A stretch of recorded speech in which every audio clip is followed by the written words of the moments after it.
Bienvenue dans cette nouvelle édition de l'Africa Tonight. Au sommaire de l'actualité, en Égypte, le président Abdel Fattah al-Sisi a prêté serment ce samedi.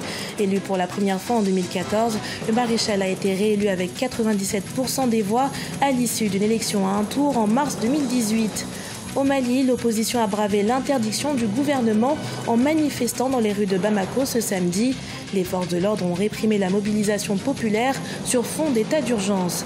Et puis, c'est inédit, la répression gouvernementale des années 1980 dans le sud-est du Zimbabwe a été retracée au théâtre. Interdite par l'ancien chef de l'État, Robert Mugabe, la pièce 1983, The Dark Years, a été jouée sur les planches du théâtre d'Harare. Le président égyptien Abdel Fattah al-Sisi a prêté serment pour un nouveau mandat ce samedi 2 juin face au Parlement. Élu une première fois en 2014, le maréchal Abdel Fattah al-Sisi a été réélu en mars 2018 pour un second mandat de 4 ans avec plus de 97% des voix. Devant les députés, il a promis de travailler à maintenir son pays à l'avant-garde des nations. Cheikh Omar Bandaougou. Une brève prestation de serment, un discours du président de la Chambre des députés l'installant officiellement au sommet de l'État pour un deuxième mandat et le président Abdel Fattah al-Sisi s'adresse à la nation égyptienne depuis le Parlement. Pour ce mandat qu'il entame, il se veut rassembleur, mais tout aussi ferme que durant son premier mandat. Il a en effet affirmé que l'acceptation de l'autre et l'entente seraient en tête de ses priorités pour réaliser le consensus et la paix sociale, un développement politique parallèlement au développement économique réalisé.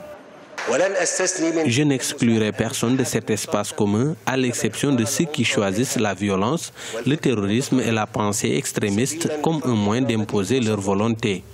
Tous seront soumis à la même loi. Et je suis le président de tous les Égyptiens, de ceux qui sont avec moi et de ceux qui s'opposent à moi. En plus de la lutte contre le terrorisme qui a justifié plusieurs cas d'arrestation d'opposants pendant son premier mandat, le président al-Sisi promet de se battre pour maintenir l'Égypte à l'avant-garde des nations. Même s'il affiche une assurance et une sérénité, il est à noter que des défis se présentent à lui dans le cadre de ce mandat. Il s'agit maintenant pour le général al-Sisi, une fois qu'il a les rênes entières du pouvoir, de démontrer qu'il y a d'autres voies que l'extrémisme religieux dans la gestion de l'État égyptien. Et cela va être une tâche beaucoup plus difficile que ne l'a été la mise à l'écart des membres des frères musulmans.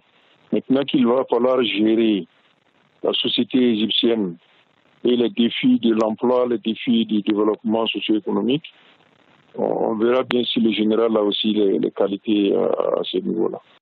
Dans son allocution, le président égyptien n'a pas manqué de rappeler qu'il entend travailler de concert avec tout son peuple. Pour lui, il y va de la grandeur de l'Égypte. Au Mali, l'opposition a bravé l'interdiction du gouvernement et s'est rendue dans les rues pour manifester ce samedi 2 juin 2018. S'appuyant sur l'état d'urgence en vigueur dans le pays, les autorités ont fait savoir à l'opposition qu'elle ne pourrait pas manifester. Une décision décriée par cette dernière qui la qualifie de nulle et non avenue. Dans les rues de Bamako, la manifestation a été dispersée à coups de gaz lacrymogène par les forces de l'ordre. Le bilan provisoire fait état d'une dizaine de blessés. On écoute la réaction de quelques manifestants, dont celle du chef de file de l'opposition, Soumaïla Cissé. C'est absolument inacceptable. C'est de la violence gratuite. C'est absolument de la violence gratuite. C'est le début du fascisme au Mali. C'est le début de la dictature. C'est l'intolérance. C'est un gouvernement qui panique.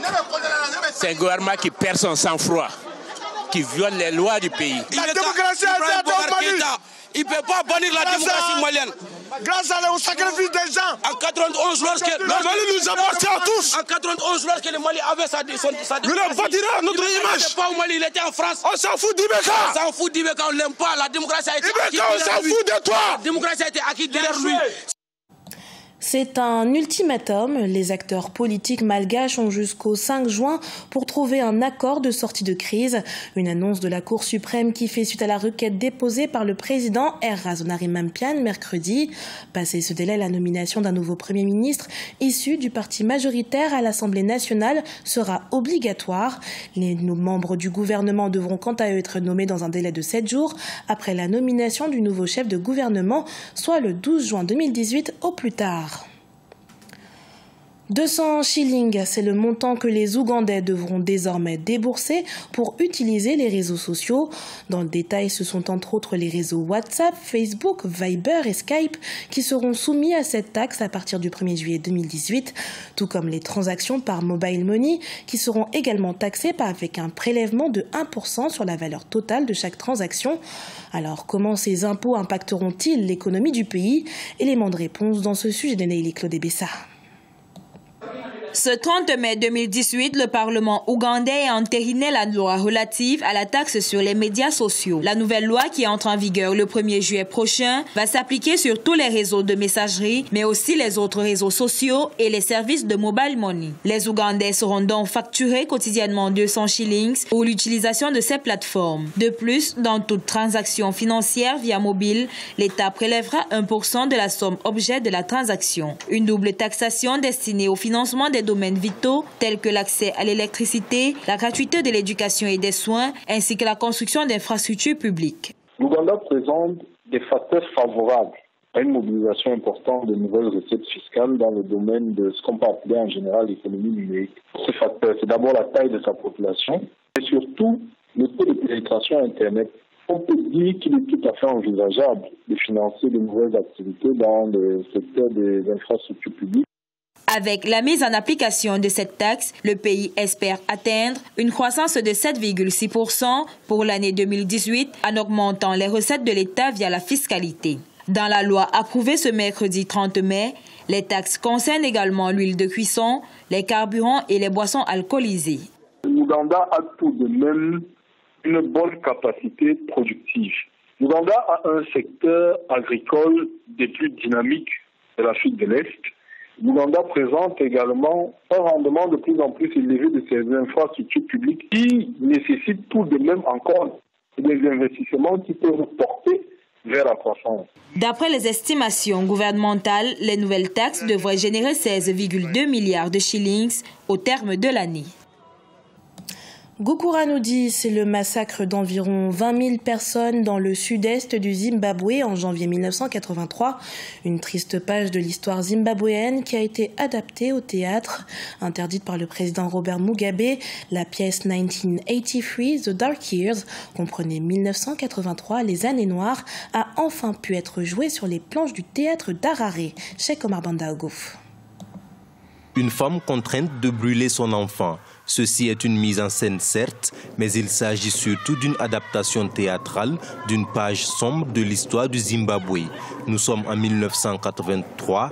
L'ancien président Robert Mugabe déclare que son gouvernement a découvert des armes cachées par d'anciens combattants de l'armée de libération, menées par son rival Joshua Nkomo, qu'il accuse d'avoir organisé une insurrection. S'en suivra le massacre de plus de 20 000 personnes, dont des Ndébélé en majorité. La pièce 1983, The Dark Years, qui retrace cette histoire, avait été censurée en 2012.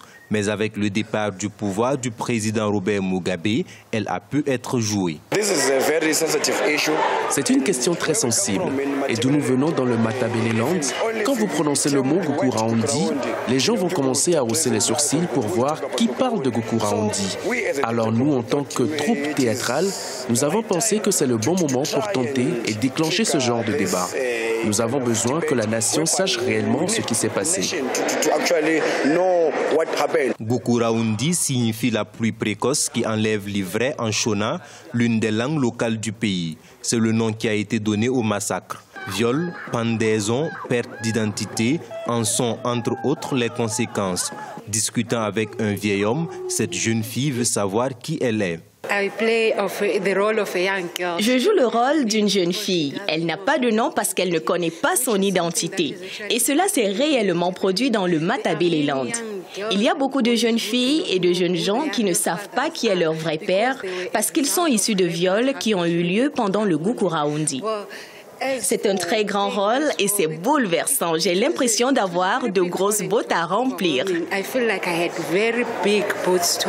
Dans le public, les émotions sont vives. Si certaines scènes donnent à rire, la plupart rappellent des souvenirs douloureux. Pour certains spectateurs, le sujet mérite d'être abordé afin de parvenir au pardon. Certains Zimbabwéens souhaitent que l'ancien président et l'actuel s'excusent publiquement et indemnisent les familles des victimes. Ce journal a été réalisé par l'ensemble de la rédaction. Merci pour votre fidélité. Dans un instant, une nouvelle édition de l'actualité sur Africa 24.